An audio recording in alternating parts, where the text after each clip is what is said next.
So here is what the New York Times had to say about the passing of the Duke of Edinburgh. Royal patriarch sought to preserve the crown. Prince Philip, the Duke of Edinburgh, husband of Queen Elizabeth II, father of Prince Charles, and patriarch of the turbulent royal family that he sought to ensure would not be Britain's last, died on Friday at Windsor Castle in England. He was 99. His death was announced by Buckingham Palace, which said he passed away peacefully. Philip had been hospitalized several times in recent years for various ailments. Most recently in February, the palace said. He died just as Buckingham Palace was again in turmoil, this time over Oprah Winfrey's explosive televised interview with Philip's grandson Prince Harry and Harry's biracial wife Meghan on March 7. When the couple, in self-imposed exile in California, lodged accusations of racism and cruelty against members of the royal family.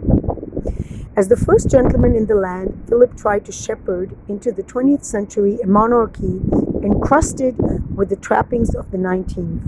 But as the pageantry was upstaged by scandal, as regal weddings were followed by sensational divorces, his missions, as he saw it, changed. Now it was to help preserve the crown itself. And yet, preservation of Britain, of the throne, of centuries of tradition, had always been the mission. When this tall, handsome prince married the young crown princess Elizabeth, he at 26, she at 21, on November 20th, 1947, a battered Britain was still recovering from World War II.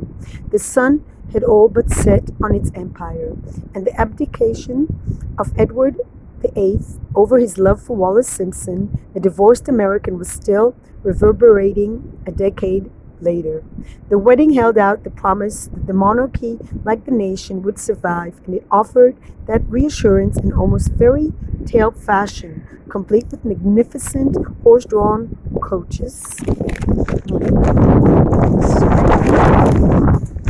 It's Shoshana to those who. Yep.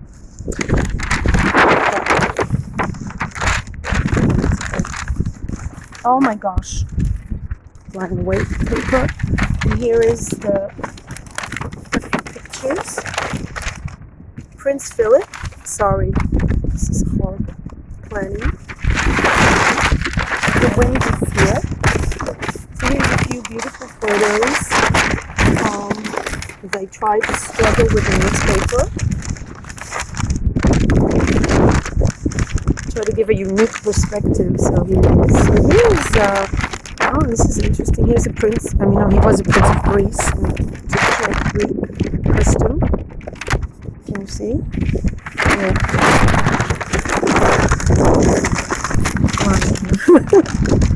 Struggling with the wind here. Here he is sailing on it.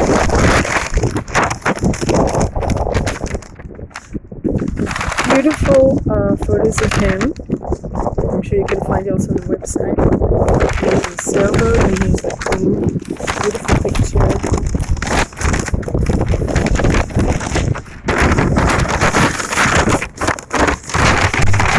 Here's the picture before the Meghan turmoil took over. And here is, so the picture top right, Philip the Greek, dressed on his 9th birthday, with Elizabeth, Prince Charles and Princess Anne in London 1951, sailing in the Bahamas in 1959, and with Elizabeth in 2006. Above right, controlling a military transport plane before a fire extinguisher burst, filling the cockpit fumes in 1956. The Duke managed to land perfectly 10 minutes later. Above left, the Trooping of the Color parade in 2017. You can see a happy family photo. I don't understand why, indeed, his grandson Harry had to trash the family.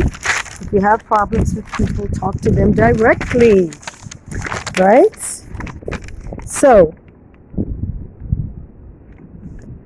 Philip occupied a peculiar place. I'll show this photo as I read.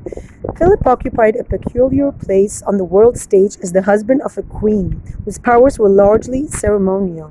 He was essentially a second fiddle figurehead, accompanying her on her royal visits and sometimes standing in for her. And yet he embraced his royal role as the job to be done. "We have got to make this monarchy thing work," he was reported to have said. He kept at it until May 2017, when at the age of 95, he announced his retirement from public life. His final solo appearance came 3 months later, but he did not entirely fade from public view. He surfaced in 2018 when he joined the sunsplash pomp of the wedding of his grandson, Prince Harry, and the American Meghan Markle, waving to the crowds lining the streets from the back seat of a limousine, the Queen beside him, and striding up the steps of St. George's Chapel at Windsor Castle in a crisp morning suit. By then, he had re-emerged as a kind of pop culture figure, introduced to a whole new generation through the hit Netflix series The Crown. I watched it too. It was really interesting. A custom drama that has traced the events of post-war Britain through the prism of his buffeted royal marriage. Philip's public image often came dressed in full military regalia, an emblem of his high-ranking titles in the armed forces and a reminder of both his combat experience in World War II and his martial lineage. He was a nephew of the war leader Lord Mountbatten, later assassinated by the IRA. As the years went by, word seeped out that Philip in private could be irascible and demanding, cold and domineering, and that his parents, he and an emotional, reserved queen, brought little warmth into their household. Philip had apparently not expected the type of public scrutiny that came with the times. Well, you have to remember his background. His mother was hospitalized in a mental institution. He grew up without a mother, basically. That was my parenthesis. No headlines were more boisterous than those during the tumultuous marriage and divorce of Prince Charles and Lady Diana Spencer, but Philip himself felt the spotlight's unwelcome glare when the royal family was castigated for a seemingly grudging response to Britain's outpouring of grief over Diana's death in a car crash in Paris in 1997. Painful too for Philip was the